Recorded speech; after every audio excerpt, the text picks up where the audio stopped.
Hello YouTubers, I did put this on my channel a few years ago I think, but anyway, it's 99% there.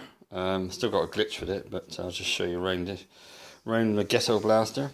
It's a GF9500, if you can see that. I love this bit, microprocessor. That relates to the functions here with the buttons, because obviously the buttons are logic, so on the side servos, so there's little solenoids that control the deck rather than mechanical underneath here, which is what you get on a lot of decks, which is quite nice. Dolby, auto, manual, metal, my god, chrome, mono stereo on the radio, tape, radio function, phono, which relates to my phono. You know, phono is as in turntable. Left and right, look. Beat cancel, I never really know if that does anything. Mic remote left and right, with a on-off switch in the middle. So have a look at this little smaller one. I think Maplins used to sell, or Tandis used to sell those. Ground for the deck, MP3 CD in, and it takes 10. I'll just undo this. Right.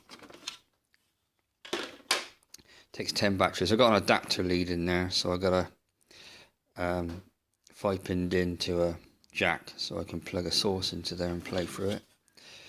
And takes 10 D-size HP2 in old school money. If you're watching this in other parts of the world, it's just big fat ones, if you don't know which ones they are. Speakers 3.2 ohm, a bit random. Music power 15, ignore that means nothing. Max 10 watt. Now these aren't the original drivers, because unfortunately the original ones are grey with the silver cones. These are replacements because they got popped many years ago. My fault for putting them on a big amp, and I just blew them up. Anyway, it works fine. Tuner is lovely on it.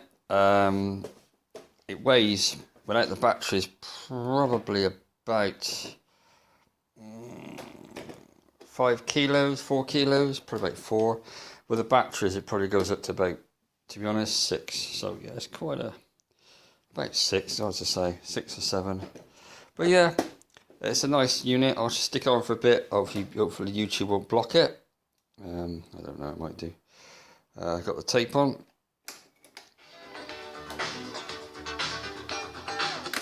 It's got program search, so what it'll do, I'll find the gap on the tape. So when you do recordings, you have a gap on the tape, and it'll find the gap, and then it'll go to the next track, which you should do.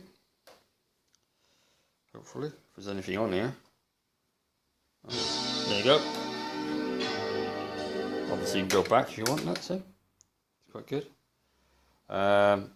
It's also got when you're playing. Now, when you're in record mode, you obviously press that.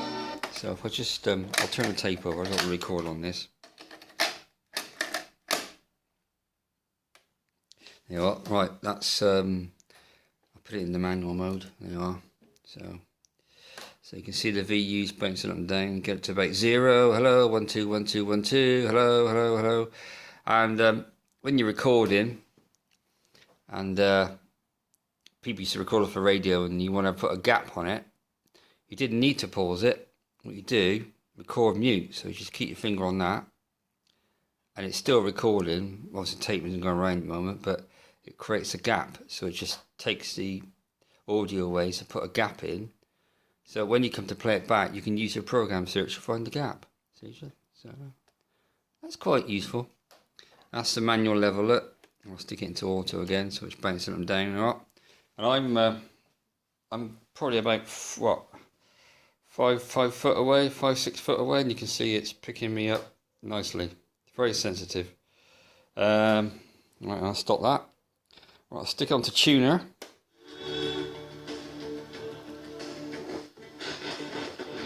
I'm in a garage at the moment. It's not gonna.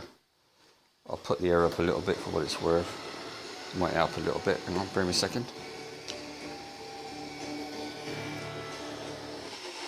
And it's also got shortwave. Shortwave? Will I get anything? There you go. Whatever that is on shortwave. So we've got 31 meters. Good God. Got no idea what that is. But yeah, shortwave, medium wave, long wave, and FM. So yeah, GF9500. It cost me 180 quid in 1980. I think it was 84. You know, I'm not sure. But yeah, 180 quid in 1984, and it's great. Now there are ones out there on pretty better nick than this, but this is in pretty good nick. I mean, the plastic's faded a little bit. That's just age. I've noticed that.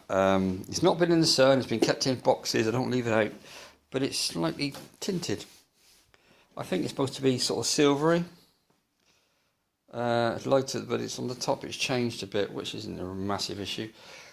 Yeah. So I had to fix the eject because the eject didn't work. I'll just show you inside there. I mean, any of you that wants to see inside a cassette mech, I don't quite know what you want to see inside a cassette mech, but I mean, you know. But the point is I use this, you see, so, well, it just stops because there's no tape that.